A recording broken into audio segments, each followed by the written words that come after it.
Hi friends, ನಾನು ನಿಮ್ಮ ಪ್ರೀತಿಯ ಮಹೇಶ್ ತುಪ್ಪರ್ ಮಾತಾಡ್ತಾ ಇರೋದು. ಇವತ್ತು ನಾವು ಲಾಸ್ಟ್ ವೀಕಲ್ಲಿ ನಡೆದಂತಹ ಬಿಗ್ ಬಾಸ್ ಆ್ಯಕ್ಟಿವಿಟಿ ಮತ್ತು ಗೇಮ್ಸ್ ಬಗ್ಗೆ ನಮ್ಮ ಏನು ಒಪಿನಿಯನ್ ಅಂಥೇಳಿ ಅದನ್ನು ನಿಮ್ಮ ಮುಂದೆ ಇಡ್ತಾ ಇದ್ದೀವಿ. ಸೊ ಅದು ನಿಮಗೆ ಇಷ್ಟ ಆದರೆ ಲೈಕ್ ಮಾಡಿ ಹಾಗೂ ಶೇರ್ ಮಾಡಿ ಹಾಗೂ ನಮ್ಮ ಚಾನಲ್ನ ಸಬ್ಸ್ಕ್ರೈಬ್ ಮಾಡಿ. ಇವಾಗ ಈ ಪ್ರೆಸೆಂಟ್ ವೀಕಲ್ಲಿ ಜೋಡಿಗಳಂತ ಮಾಡಿದ್ದಾರೆ ಬಿಗ್ ಬಾಸಲ್ಲಿ. ಜೋಡಿಗಳಂತಾನೆ ಇಬ್ಬಿಬ್ರು ಟಾಸ್ಕ್ನು ಆ ಥರ ಜೋಡಿಗಳಾಗಿ ಇರುತ್ತೆ. ಮೇನ್ ಚಾಲೆಂಜಿಂಗ್ ಆಗಿರೋದು ನಾಮಿನೇಷನ್ ಅಂತ ಬರುತ್ತೆ. ಇಬ್ಬಿಬ್ರು ಬಂದುಬಿಟ್ಟು ಇಬ್ಬರಲ್ಲಿ ಒಬ್ಬರನ್ನ ನಾಮಿನೇಟ್ ಮಾಡೋದಿರುತ್ತೆ. ಅದು ಆ್ಯಕ್ಚುಲಿ ಚಾಲೆಂಜಿಂಗು. ಫಸ್ಟು ಶಿಶಿರ್ ಮತ್ತು ಚೈತ್ರ ಬರ್ತಾರೆ. ಚೈತ್ರ ಅವ್ರು ಯಾವ ರೀತಿ ಕಷ್ಟಪಟ್ಟು ಮೇಲ್ ಬಂದಿದ್ದಾರೆ ಅಂತ ಗೊತ್ತಿರುತ್ತೆ. ಸೊ ಅದಕ್ಕೆ ಅವ್ರು ತಾವೇ ಬಿಟ್ಕೊಟ್ಬಿಡ್ತಾರೆ. ನಾನೇ ನಾಮಿನೇಟ್ ಆಗ್ತೀನಿ, ನಿಮಗೆ ಇದು ನಿಮ್ಮನ್ನ ಪ್ರೂವ್ ಮಾಡ್ಕೊಳ್ಳೋದಕ್ಕೆ ಟೈಮ್ ಬೇಕು, ಟೇಕ್ ಯುವರ್ ಟೈಮ್ ಅಂತ ಸೇಫ್ ಮಾಡ್ತಾರೆ. ಏನೇನೋ ಅಂದಿರ್ತಾರೆ. ಸೊ ಅಂದವ್ರ ಮುಂದೆ ನೀವು ನಿಂತ್ಕೊಂಡು ಇನ್ನೊಂದು ವಾರ ಇರಬೇಕು ಅಂತ ಹೇಳಿ ಅವರು ಶಿಶಿರ್ ತಮ್ಮ ಹೆಸರನ್ನ ತಾವೇ ನಾಮಿನೇಟ್ ಮಾಡ್ಕೊಳ್ತಾರೆ. ನೆಕ್ಸ್ಟ್ ಭವ್ಯ ಮತ್ತೆ ಮಂಜು ಅವರು ಜೋಡಿಯಾಗಿ ಬರ್ತಾರೆ ಕನ್ಫೆಷನ್ ರೂಮಲ್ಲಿ. ಸೊ ಅವಾಗ ಆಸ್ ಯೂಶುವಲ್ ಸೇಮ್ ಕ್ವಶನ್ ಕೇಳ್ತಾರೆ ಬಿಗ್ ಬಾಸ್. ಸೊ ಅವಾಗ ಇಬ್ಬರು ಬಿಟ್ಕೊಡಕ್ ರೆಡಿಲ್ಲ, ನಾನು ಈ ಮನೆಯಲ್ಲಿ ಇರಕ್ಕೆ ಅರ್ಹನಾಗಿದ್ದೀನಿ ಅಂತ ಇವ್ರು ನಾಮಿನೇಟ್ ಆಗಲ್ಲ, ನಾನು ನಾಮಿನೇಟ್ ಆಗಲ್ಲ ಅಂತ ಹೇಳಿ ಅಟ್ ದ ಟೈಮ್ ಆಫ್ ಆಗುತ್ತೆ. ಅವ್ರು ಇಬ್ರು ಬಿಟ್ಕೊಡಲ್ಲ. ಬಿಗ್ ಬಾಸ್ ಹೇಳ್ತಾರೆ ಇಬ್ರು ನಾಮಿನೇಟ್ ಆಗಿದ್ದಾರೆ ಅಂತ ಹೇಳಿ. ಸೊ ಅದೊಂದಾಗುತ್ತೆ. ಅದಾದ್ಮೇಲೆ ಇವ್ರಿಬ್ರು ತದ್ವಿರುದ್ಧ ಅಂತಂದ್ರೆ ನೆಕ್ಸ್ಟ್ ಜೋಡಿ, ಇಂಪಾರ್ಟೆಂಟ್ ಜೋಡಿ ಹನುಮಂತ ಮತ್ತೆ ಗೌತಮಿ ಅವರು. ಅಲ್ಲಿ ಅವರು ಬಿಡ್ಕೊಡಕ್ ರೆಡಿಲ್ಲ. ಬಟ್ ಇವರಲ್ಲಿ ನಾ ಹೋಗ್ತೀನಿ.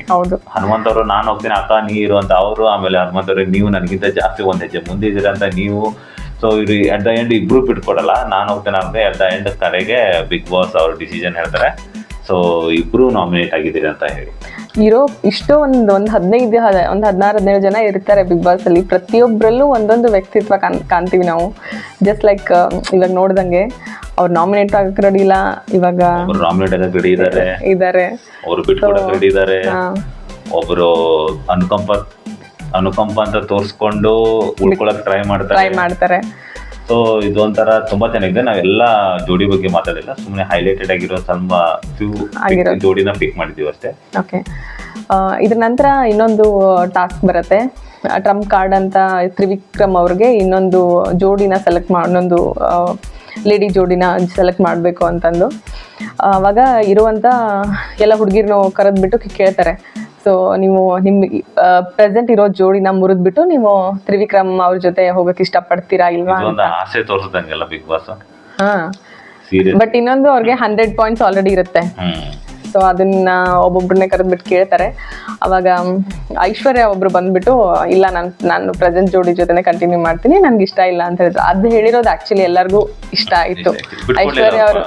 ಐಶ್ವರ್ಯ ಬಿಟ್ಕೊಡ್ಲಿಲ್ಲ, ಹಾಗೆ ಮೋಕ್ಷಿತಾನು ಬಿಟ್ಕೊಡ್ಲಿಲ್ಲ. ಬಟ್ ಅವ್ರಿಗೆ ಆಕ್ಚುಲಿ ಮೋಕ್ಷಿತಾಗೆ ಇಷ್ಟ ಇರಲಿಲ್ಲ ತ್ರಿವಿಕ್ರಮ್ ಜೊತೆ ಆಟ ಆಡೋದಕ್ಕೇನೆ. ಅವ್ರಿಬ್ರಿಗೂ ಸ್ವಲ್ಪ ಕಿರಿಕಾಗಿದ್ರಿಂದ ಅವ್ರು ಆಟ ಆಡಕ್ಕೆ ಇಷ್ಟ ಇಲ್ಲ ಅಂತ ಹೇಳಿದ್ರು. ಬಟ್ ಈ ಹನುಮಂತ ಜೊತೆ ಇದ್ರಲ್ಲ ಗೌತಮಿ ಅವ್ರು ಬಿಟ್ಕೊಟ್ರು. ಆಕ್ಚುಲಿ ಹನುಮಂತನ ಸ್ಟ್ರಾಂಗ್ ಕಂಟೆಂಟ್ ಮತ್ತೆ ಗೇಮ್ಸ್ ಎಲ್ಲಾನು ಚೆನ್ನಾಗಿ ಆಡ್ತಾರೆ ಹನುಮಂತ. ಮೇ ಬಿ ಇವರೆಲ್ಲ ಫಿಟ್ನೆಸ್ ಬಾಡಿ ಅದು ನೋಡಿ ತ್ರಿವಿಕ್ರಮ್ ಚೆನ್ನಾಗಿ ಆಡ್ತಾರೆ, ಫಿಸಿಕಲಿ ಇದಾರೆ ಅಂತ ಅನ್ಕೊಂಡು. ಆಕ್ಚುಲಿ ನಂಗೆ ಅನ್ಸಿಬಿಟ್ಗೆ ಗೌತಮಿ ಆಗ್ಬಾರ್ದಿತ್ತು. ಹೌದು, ಅಟ್ ದ ಎಂಡ್ ಮತ್ತೆ ಬಿಗ್ ಬಾಸ್ ನೆಕ್ಸ್ಟ್ ಜೋಡಿನ ಕರೀತಾರೆ. ಇದು ಬಿಗ್ ಬಾಸ್ ಚೈತ್ರ ಅವರೇ ಈ ಕೂಡಲೇ ಕನ್ಫೆಷನ್ ರೂಮ್ಗೆ ಬರಬೇಕು ಅಂತ. ಸೊ ಅಲ್ಲಿ ನಡೆಯೋದು ಮಾತ್ರ ತುಂಬಾ ಚೆನ್ನಾಗಿದೆ. ಸೊ ಅಲ್ಲಿ ಚೈತ್ರ ಎಂಟ್ರಿ ಕೊಡ್ತಾರೆ. So Bigg Boss same offer ಇಡ್ತಾರೆ. ಅವಾಗ ಚೈತ್ರ ಆಕ್ಚುಲಿ ಶಾಕಿಂಗ್ ಇತ್ತು ಅವ್ರು ಒಪ್ಕೊಂಡಿದ್ದು. ಆಕ್ಚುಲಿ ಶಿಶಿರ್ ನೋಡಿದ್ರೆ ಅವ್ರು ಚೆನ್ನಾಗಿ ಆಡ್ತಾರೆ, ಯಾವ್ದ್ರಲ್ಲಿ ಕಡಿಮೆ ಇಲ್ಲ, ಇದ್ರಲ್ಲಿ ಕಡಿಮೆ ಇಲ್ಲ ಅನ್ನೋ ತರನೇ ಇಲ್ಲ ಅಂತ ಕಂಟೆಸ್ಟೆಂಟ್. ಆಕ್ಚುಲಿ ಇಲ್ಲ, ಎಲ್ಲ ಗೇಮು ಚೆನ್ನಾಗಿ ಆಡ್ತಾರೆ. ಬಟ್ ಅವ್ರು ಮತ್ತೆ ಅದು ನಾಮಿನೇಷನ್ ಇವ್ರಿಗೆ ಬಿಟ್ಕೊಟ್ಟಿದ್ರು, ಅದೊಂದಿತ್ತು. ಬಟ್ ಸ್ಟಿಲ್ ಇಲ್ಲ, ನಾನು ರೆಡಿ ಇದ್ದೀನಿ ಮುರ್ಕೊಂಡು ನೆಕ್ಸ್ಟ್ ಇದಕ್ಕೆ ಟ್ರಂಪ್ ಕಾರ್ಡ್ ಅವ್ರ ಜೊತೆ ಹೋಗಕ್ಕೆ ಅಂತ. ಬಟ್ ನಂಗೆ ಅದು ಆಕ್ಚುಲಿ ಶಾಕಿಂಗ್ ಆಯ್ತು. ಇದು ಆಕ್ಚುಲಿ ತುಂಬಾ ಜನಕ್ಕೂ ಇಷ್ಟ ಆಗಿಲ್ಲ. ಮೇ ಬಿ ನಾವು ಹೇಳ್ತಾ ಇರ್ಬೋದು ಅವರು ಗೇಮ್ ಉಳ್ಕೊಳ್ಳೋಕೋಸ್ಕರ ಆ ತರ ಮಾಡಿದ್ರು ಅಂತ ಹೇಳಿ. ಬಟ್ ನನ್ಗೆ ಅಟ್ಲೀಸ್ಟ್ ಮನುಷ್ಯಂಗೆ ಒಂದು ಕೃತಜ್ಞತೆ ಇರಬೇಕಿತ್ತು. ಅಟ್ಲೀಸ್ಟ್ ಅದನ್ನ ಮೆನ್ಷನ್ ಮಾಡ್ಬೇಕಿತ್ತು. ಇಲ್ಲ, ಈ ತರ ನನ್ನ ಸೇವ್ ಮಾಡಿದ್ರೆ, ಬಟ್ ಸ್ಟಿಲ್ ನನ್ನ ಈ ವಾರ ಉಳ್ಕೊಂಡಿದ್ದೀನಿ, ನೆಕ್ಸ್ಟ್ ವಾರನೂ ಉಳ್ಕೋಬೇಕು ಅನ್ನೋ ಉದ್ದೇಶದಿಂದ ಅಂತ ಹೇಳಿದ್ರು. ಬಟ್ ಸ್ಟಿಲ್ ಅಟ್ಲೀಸ್ಟ್ ಶಿಶಿರ್ ಹೆಸರನ್ನ ಹೇಳ್ಬೇಕಿತ್ತೇನೋ ಅನ್ನಿಸ್ತು. ಬಟ್ ಇದೆಲ್ಲ ಆದ್ಮೇಲೆ ಬಿಗ್ ಬಾಸ್ ಎಲ್ಲ ಸೋಫಾ ಮೇಲೆ ಕುಳಿಸಿ ಈ ತರ ಎಲ್ರು offer ಮುಂದೆನೆ ಕೊಟ್ಟಿದ್ದೀವಿ, ಹೇಳಿಸ್ತಾರೆ. ಮುಂದೆ ಹೇಳಿಸ್ತಾರೆ. ಸೊ ಈ ತರ ನಾವು ಟ್ರಂಪ್ ಕಾರ್ಡ್ ಆಗಿ ಮನೆ ಕ್ಯಾಪ್ಟನ್ ತ್ರಿವಿಕ್ರಮ್ ಬಗ್ಗೆ ಮತ್ತು ಅದರಲ್ಲಿ ಒಂದು 4 ಪೀಪಲ್ಸ್ ಅವ್ರನ್ನ ಸೆಲೆಕ್ಟ್ ಮಾಡ್ಕೊಂಡಿರ್ತಾರೆ. ಸೊ ಅವಾಗ ಇವರು ಆಬ್ವಿಯಸ್ಲಿ ಎಲ್ಲರೂ ಅವ್ರವ್ರ ಬಂದು ಒಪಿನಿಯನ್ ಹೇಳಿದಾಗ ಅವ್ರ ಒಪಿನಿಯನ್ ಹೇಳ್ತಾರೆ. ಸೊ ಬಟ್ ಎಲ್ಲರದು ಒಪಿನಿಯನ್ ಜೆನ್ಯೂನ್ ಅಂತ ಅನಿಸ್ತು, ಬಟ್ ಎಕ್ಸೆಪ್ಟ್ ಚೈತ್ರ ಅವ್ರದ್ದು. ಹೌದು, ಉಳ್ದವ್ರದೆಲ್ಲ ಓಕೆ. ಅಂಡ್ ಗೌತಮಿದು ಸ್ವಲ್ಪ ಇದನ್ನಿತ್ತು, ಮತ್ತೆ ಚೈತ್ರ ಅದು. ಬಟ್ ಚೈತ್ರದ್ ಮಾತ್ರ ಆಕ್ಚುಲಿ ಶಿಶಿರಿಗೆ ಎಷ್ಟು ತುಂಬಾ ಬೇಜಾರಾಗಿದೆ. ಅವ್ರಾಗೆ ನಾನು ಸಿಟ್ಟು ಬಂದು ರಿಯಾಕ್ಟ್ ಮಾಡಕ್ ಸ್ಟಾರ್ಟ್ ಮಾಡ್ಬಿಟ್ಟ. ಅದ್ರಲ್ಲೂ ಅವ್ನಿಗೆ ನಾಮಿನೇಷನ್ ಬೇರೆ ಬಿಟ್ಕೊಟ್ಟಿದ್ದೆ, ಅದೊಂದಿತ್ತು. ಅದ್ರಲ್ಲೂ ಇವ್ರು ಆಲ್ರೆಡಿ ಇಷ್ಟು ಕೊಟ್ಬಿಟ್ಟನು ಮತ್ತೆ ಬೇರೆಯವ್ರ ಜೊತೆ ಹೋಗ್ತಿದಾರೆ ಅಂತಂದ್ರೆ ಅವ್ರಿಗೆ ಅದನ್ನ ಸಹಿಸಕ್ ಆಗ್ಲಿಲ್ಲ. ಸೊ ಇದೆಲ್ಲ ಆಯ್ತು. ಇದಾದ್ಮೇಲೆ ನಮ್ದು ಈ ತರ ಒಪಿನಿಯನ್ ಚೈತ್ರ ಬಗ್ಗೆ. ಬಟ್ ಅದಾದ್ಮೇಲೆ ಅವ್ರು ಮತ್ತೆ ಯಾವ್ದೋ ಗೇಮಲ್ಲಿ ಪ್ರಜ್ಞೆ ತಪ್ಪಿ ಬೀಳ್ತಾರೆ, ಹಾಸ್ಪಿಟಲ್ ಕರ್ಕೊಂಡು ಹೋಗ್ತಾರೆ. ಸೊ ಟ್ರೀಟ್ಮೆಂಟ್ ಬರುತ್ತೆ, ಪ್ರಜ್ಞೆ ತಪ್ಪಿ ಬೀಳ್ತಾರೆ. ಅವಾಗ ಹಾಸ್ಪಿಟಲ್ ಕರ್ಕೊಂಡು ಹೋಗ್ತಾರೆ. ಅಲ್ಲಿ ಒಂದಿನ ನೈಟ್ ಏನೋ ಸ್ಟೇ ಮಾಡ್ಬಿಟ್ಟು ಬೆಳಿಗ್ಗೆ ಇರ್ತಾರೆ. ಬಟ್ ಅದಾದ್ಮೇಲೆ ವಾರದ ಕತೆ ಕಿಚ್ಚನ ಜೊತೆ ಅಲ್ಲಿ ಮಾತ್ರ ಬರೀ ಚೈತ್ರ ಅವ್ರ ಕತೆನೆ. May be more than 30 minutes Chaitra ಬಗ್ಗೆನೇ ಮಾತಾಡಿದ್ವಿ ಆಲ್ಮೋಸ್ಟ್. ಸೊ ಇಲ್ಲಿವರೆಗೂ ನಾವು ಏನು ಒಪಿನಿಯನ್ ಹೇಳಿದ್ದೀವಿ, ಬಟ್ ನಮಗೆ ನಮ್ಮಿಬ್ಬರ ಬಗ್ಗೆ ಅದು ಒಪಿನಿಯನ್ ಮೇ ಬಿ ಒಂದು ಔಟ್ ಆಫ್ 100% ಒಂದು 80% ಕರೆಕ್ಟ್ ಅಂತ ಅನ್ಸುತ್ತೆ. ಯಾಕಂದ್ರೆ ನೀವು ಆಲ್ರೆಡಿ ವಾರದ ಕತೆ ಕಿಚನ್ ಅಂತ ನೋಡಿದ್ದೀರಾ, ಯಾವ ಥರ ಆಯಿತು ಏನು ಆಯಿತು ಅಂತೇಳಿ.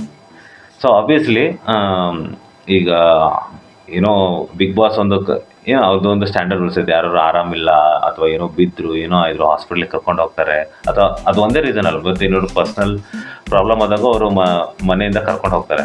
ಬಟ್ ಅವ್ರದ್ದೊಂದು ಪ್ರೋಟೋಕಾಲ್ ಇರುತ್ತೆ, ಏನಂತ ಹೇಳಿ ಮನೆಯಿಂದ. ಅದು ಬೇಸಿಕ್ ಆಕ್ಚುಲಿ ಎಲ್ಲರಿಗೂ ಗೊತ್ತಿರುತ್ತೆ. ಆಕ್ಚುಲಿ ಬಿಗ್ ಬಾಸ್ ನೋಡೋರ್ಗೆ ಗೊತ್ತಿರುತ್ತೆ, ಮತ್ತೆ ಅವ್ರಿಗೂ ಅದನ್ನ ಹೇಳ್ತಾರೆ ಮುಂಚೆ ಬರೋದಕ್ಕಿಂತ ಮುಂಚೆನು. ಮತ್ತು ಅವ್ರಿಗೆ ಆಕ್ಚುಲಿ ಅವಳು ಚೈತ್ರ ಅವ್ರು ಬಂದು ಅವತ್ತು ಹಾಸ್ಪಿಟಲಿಂದ ಬಂದ ತಕ್ಷಣ ಇದ್ರ ಹತ್ರ ಕುತ್ಕೊಂಡಿರ್ತಾರೆ. ಜೈಲ್ ಇರುತ್ತಲ್ಲ, ಅದು ಧನ್ರಾಜ್ ಇರ್ತಾರೆ ಅಲ್ಲಿ. ಮಂಜು ಬಂದು ಆಕ್ಚುಲಿ ಕೇಳೋದು ಮಂಜುನೇ, ಸ್ಟಾರ್ಟ್ ಮಾಡಿದ್ದೆ ಮಂಜು. ಅವ್ರಿಗೊಂದು ಕ್ಯೂರಿಯಾಸಿಟಿ ಇರುತ್ತೆ, ಜನ ಏನ್ ಮಾತಾಡ್ತಾರೆ ಅಂತ ಕ್ಯೂರಿಯಾಸಿಟಿ ಇರುತ್ತೆ. ಬಟ್ ಸ್ಟಿಲ್ ಅದನ್ನ ಒಂದೇ ಮಾತಲ್ಲಿ ಕೇಳಿನೂ ಬಿಟ್ಟಿರಲ್ಲ, ಸುಮ್ಮನೆ ಕೆದಕಿ ಕೇಳ್ತಿರ್ತಾರೆ. ಅವಾಗ ಸ್ಟಾರ್ಟಿಂಗ್ ಇಲ್ಲ ಹೇಳ್ಬಾರ್ದು ಅನ್ಕೊಂತಾರೆ ಚೈತ್ರ. ಆಮೇಲೆ ಒಂದೊಂದಾಗಿ ಬೇರೆ ಬೇರೆ ರೀತಿಲಿ ಕನ್ವೆ ಮಾಡಕ್ ಸ್ಟಾರ್ಟ್ ಮಾಡ್ತಾರೆ. ಇನ್ನೊಂದೇನು, ಅವ್ರು ಆಕ್ಚುಲಿ ಅಲ್ಲಿ ಏನಾಗಿದ್ದೇನೋ, ಇವ್ರು ಏನ್ ಜೋಡ್ಸಿನೋ ತಮ್ಮ ಒಪಿನಿಯನ್ ಜೋಡಿಸಿ ಹೇಳಿದಾರೋ ಅದು ಗೊತ್ತಿಲ್ಲ. ಅಲ್ಲ, ನನ್ನ ಪ್ರಕಾರ ಮೇ ಬಿ ಇವ್ರ ಒಂದು 10% ಅವ್ರು ಹೇಳಿದ್ರು, 90% ಇವ್ರು ಆಡ್ ಮಾಡಿ ಹೇಳಿದ್ದಾರೆ. ಯಾಕಂದ್ರೆ ಅವರು ಪ್ರೋಟೋಕಾಲ್ ಫಾಲೋ ಮಾಡೇ ಮಾಡ್ತಾರೆ. ಆಕ್ಚುಲಿ ಇವಾಗ ಇವ್ರ ಒಪಿನಿಯನ್ ಕೇಳಿದಾಗ, ಇವಾಗ ಆಲ್ರೆಡಿ ಮನೆಯಲ್ಲಿ ಇರೋನೇ ಹೊರಗಡೆ ಯಾವ ತರ ಒಪಿನಿಯನ್ ಇದೆ ಅಂದಾಗ ಶಿಶಿರೋ ಬಗ್ಗೆ ಹೇಳ್ತಾರೆ, ಈ ತರ ಅಂತ ಕೈ ಮಾಡ್ತಾರೆ. ಇವಾಗ ಆಕ್ಚುಲಿ ಮನುಷ್ಯಂದು ಕಾನ್ಫಿಡೆನ್ಸೇ ಹೋಗ್ಬಿಡತ್ತೆ ಆ ತರ ಇದ್ದಾಗ. ಆ ತರ ಒಂದು ಒಪಿನಿಯನ್ ಮನುಷ್ಯನ್ ಕಾನ್ಫಿಡೆನ್ಸ್ ಚೇಂಜ್ ಮಾಡ್ಬಿಡತ್ತೆ. ಸೊ ಆಲ್ಮೋಸ್ಟ್ ಸುದೀಪ್ ಸರ್ ತುಂಬಾ ಮಾತಾಡಿದ್ರು ಇದ್ರ ಬಗ್ಗೆ. ಮಾತಾಡಿದ್ರು ಅವ್ರ ರಿಯಾಕ್ಷನ್ ಹೆಂಗಿತ್ತು, ಹಾರಿಬಲ್. ಸೊ ಬಟ್ ಇವರು ಚೈತ್ರ ಅವರಿಗೆ ಯಾರೋ ಅಪೋಸಿಟ್ ಪರ್ಸನ್ ಏನೋ ಒಂದು ಕ್ವಶನ್ ಕೇಳಿದ್ರೆ, ಅವ್ರು ಏನ್ ಕ್ವಶನ್ ಕೇಳಿದ್ರೆ ಅದಕ್ಕಷ್ಟೇ ಆನ್ಸರ್ ಕೊಟ್ಟರು. ಸುಮ್ಮನೆ ಸುತ್ತಿ ಬಳಸಿ ಮಾತಾಡ್ತಾರೆ. ಅದೊಂದು ತುಂಬಾ ಇರಿಟೇಟಿಂಗ್ ಅನ್ಸುತ್ತೆ. ಓಕೆ, ಈ ತರ ಬಿಗ್ ಬಾಸ್ ಇಂದ ಅರ್ಧದಲ್ಲೇ ಮನೆಗೆ ಹೋಗಿ ಅಥವಾ ಏನೋ ಫ್ಯಾಮಿಲಿ ಅಥವಾ ಅವ್ರದ್ದೇನೋ ಪರ್ಸನಲ್ ಇಶ್ಯೂ ಅಂತ ತುಂಬಾ ಜನ ಹೋಗಿ ಬಂದಿದ್ದಾರೆ. ಫಾರ್ ಎಕ್ಸಾಂಪಲ್ ಲಾಸ್ಟ್ ಟೈಮ್ ಯಾರೋ ನಮ್ಮ ವರ್ತೂರ್ ಸಂತೋಷ್ ಅವ್ರದ್ದು ಉಗುರು ಅದು ಇಶ್ಯೂ ಆಗಿತ್ತು, ಜೈಲಿಗೆ ಹೋಗಿದ್ರಂತೆ. ಅವರು ಒನ್ ಡೇ ಅಲ್ಲ, ನಿಯರ್ಲಿ 1 week ಹೋಗಿದ್ರು. ಬಟ್ ಅವ್ರ ಮನೆಯಿಂದ ಹೊರಗೆ ಹೋಗಿ ಜೈಲಿಗೆ ಹೋಗಿ ಒಳಗ್ ಬಂದ್ರು ಒಂದ್ ಮಾತು ತುಟಿ ಹೇಳಿರ್ಲಿಲ್ಲ. ಅದು ನಿಜವಾಗ್ಲು ಹೇಳಿದ್ದಾರೆ, ಇಸ್ ಗ್ರೇಟ್ ಅಂತ ಹೇಳಿದ್ರು. ಸೊ ಆ ತರ ಪ್ರೋಟೋಕಾಲ್ ನೀವು ಒಂದು ರಿಯಾಲಿಟಿ ಶೋ ಅಲ್ಲಿ ಪಾರ್ಟಿಸಿಪೇಟ್ ಮಾಡ್ತಿದ್ದಾರೆ, ಅದರದ ರೂಲ್ಸ್ ಅಂಡ್ ರೆಗ್ಯುಲೇಷನ್ ನೀವು ಫಾಲೋ ಮಾಡಬೇಕು. ಇಲ್ಲಾಂದ್ರೆ ಅದು ಶೋಗೆ ಧಕ್ಕೆ ಕೊಟ್ಟಂಗಾಗುತ್ತೆ, ಮತ್ತೆ ಇನ್ನೊಬ್ಬರನ್ನ ನೀವು ಡಿಮೋಟಿವೇಟ್ ಮಾಡ್ದಂಗೆ ಅನ್ಸುತ್ತೆ. ಸೊ ಇದೊಂದು ತುಂಬಾ ಬೇಜಾರಿತ್ತು. ಸೊ ಇದೆಲ್ಲ ಅನ್ಸಿದ್ಮೇಲೆ ಚೈತ್ರ ಅವರು ಮಾಡಿದ್ದು ಸರಿನಾ ತಪ್ಪಾ ಅನ್ನೋದು ಒಂದು ಕ್ವಶನ್ ಮಾರ್ಕ್ ಆಗಿದೆ. ಬಟ್ 100% ಇದು ನಮ್ಮ ಪ್ರಕಾರ, ಇದು ನಮ್ಮ ಒಪಿನಿಯನ್ ಅಷ್ಟೇ. ನಿಮ್ಮ ಒಪಿನಿಯನ್ಸ್ ನ ಕಮೆಂಟ್ಸ್ ಮೂಲಕ ತಿಳಿಸಿ ಚೈತ್ರ ಮಾಡಿದ್ದು ಸರಿನಾ ತಪ್ಪಾ ಅಂತ ಹೇಳಿ. ಥ್ಯಾಂಕ್ ಯು, ಧನ್ಯವಾದಗಳು.